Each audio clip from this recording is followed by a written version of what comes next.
hobby that we think should be shared across the board. And the first one is how to retain SSE children. As one of the wish lists is for them to have gratitude, the young adults have said, the ladies wing has said that, it will be nice if they, once they just graduate, they seamlessly flow into the ladies wing as well as the young adult wing. So for that, we have our very own Sister Vasantha Kumaree, who is the National Country President of Singapore. And Sister Vasantha, who is very dear to a lot of us, and we call her Auntie Vasantha, has been in a center called Educare Centre. And education is something that Auntie Vasantha is very, very interested. And let's hear from her how to retain SSE children once they are graduated. Please, sister. My humble pranams to the lotus feet of Bhagavan. Sai Ram, everyone. I know you all are very tired. I'm very tired too, but I'll make it very quick. When I was approached to share about how do we retain the SSE students when they graduate.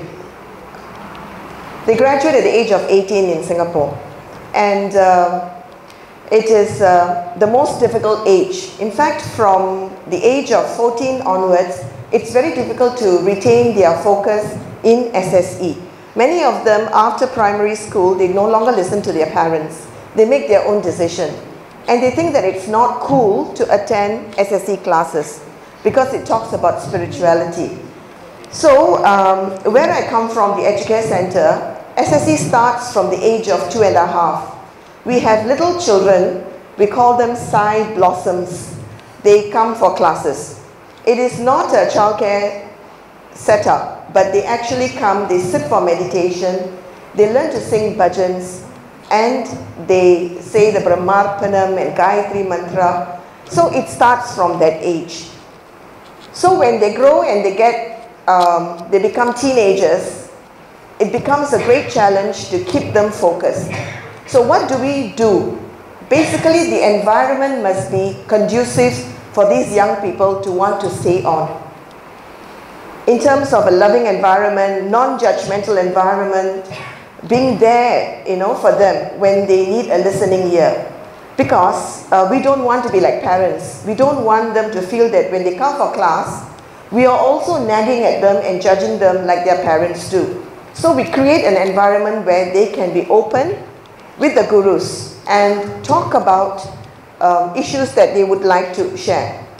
So besides the environment, we also create a culture.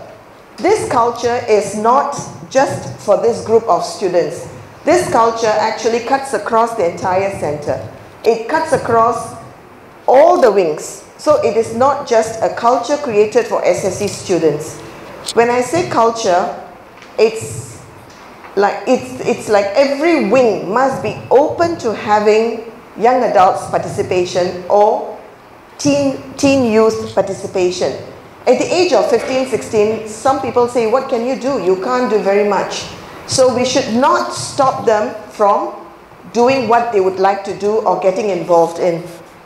So this culture plays a very important role in ensuring that the children, what we usually do is we ask them, what is it that you would like to be involved in? When they come, when they are in secondary 2, which is 14 years of age, they say, I would like to sing bhajans. Okay? They do have a structured classroom lesson, but part of the lesson would involve where their niche is. What is it that they like to do? So we have a group of students who say, I would like to learn to sing bhajans. So we get the older students to teach them bhajans. So the older ones, who are much older, say 16, 17, 18, they start mentoring, and they learn how to mentor with the guidance of the young adults in the center. So likewise, they get involved in Seva. We get them to organize Seva projects. In SSE, they get to do like Seva, bringing children to a home. So they actually conceptualize, plan, and implement the Seva, and they take on that role. So the gurus are there just to go with them, not to take over the work. Similarly, like even in the areas of Veda chanting, some of them like to chant Vedas and they get involved. So we actually allow them to identify areas that they would like to be involved in, and we give them the support, we give them the encouragement, we empower them. So these students, when they feel that they are being accepted and acknowledged, they come back for classes, because week after week they've got something to plan. So when they have something to plan, they come, they get involved. So that's how we ensure, and the practice part is what is very important. When you allow them to put into practice what they learn, learning alone is not enough. When you come for class, you don't sit and teach them. You have to draw out the divinity from within. And how do you do this? Swami's literature and Swami's teachings are important, but at the same time, they must be given opportunity to practice that. So that's what is done a lot in the program. And another example is sometimes we pick certain core teachings of Swami. For instance, unity of faith. And this group of students, they plan a visit to the temples of worship. What they actually do is they study that religion. They plan what they want to do. They go and meet up the people from that faith. If it's a Sikh temple, they actually go and meet up with the people, the administrators of the temple. Of course, with the guru accompanying them. They plan it, and then they bring the students there. It is not just to go and visit the temple, but to have interactive activities. So the older students, while they plan this, they also get other young adults to go and do Langa Seva. They go there and they roll chapatis. They go there and help to cook. And then the little ones actually go in for more classroom sessions, interactive sessions. And some of them, they go and join them and chant that mantra in that temple.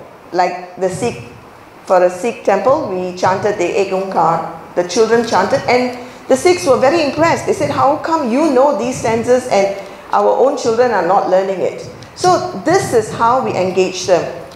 And over time, the young adults, they start to understand, and they get involved in the center. They get involved in the various activities, especially activities that they are keen to be a part of, and they start contributing. So when they start doing that, that's when transformation takes place. They begin to feel that they are a part of the center. They are a part of the organization. And then they decide to stay on.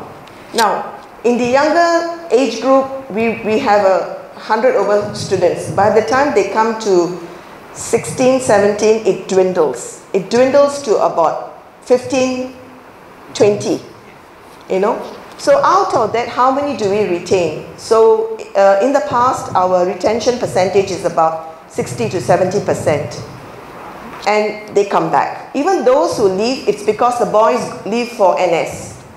So after NS, we get them back. After the 3 months stint or 2.5 year stint, they come back. So we do keep records of all these children, and we keep calling them. We call them for special events.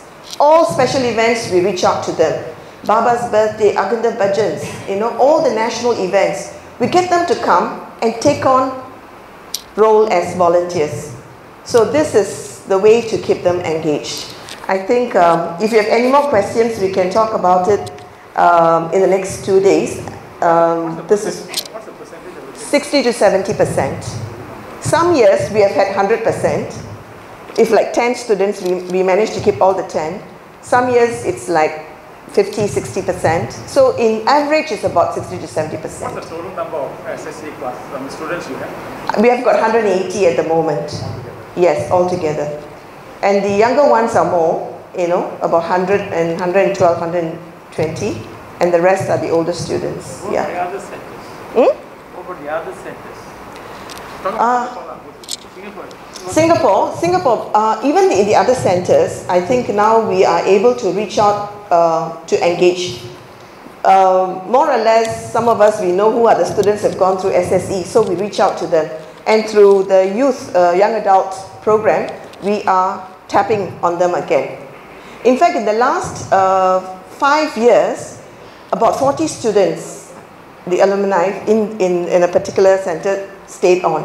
So can you imagine when this number snowball, it keeps growing, you see? So, yeah. The 60-70% you have, will they go on to TV program, they become gurus. Yeah, they either become gurus, they become lead singers, they become instrumentalists, they become sevadals, they lead seva projects. So even on a day, on a bhajan day, we have got teams that take care of altar. We've got young adults who come to do altar. We've got young adults who take care of sound system. We've got young adults who take care of multimedia, and young adults who take care of bhajan singing. Yeah. Yes. Thank you. Okay. This is the idea why we have come here. Yes. See, there's a lot of good things happening inside. And there's tomorrow's education side in the workshop. You should extract what are the best practices, how this is done, so that you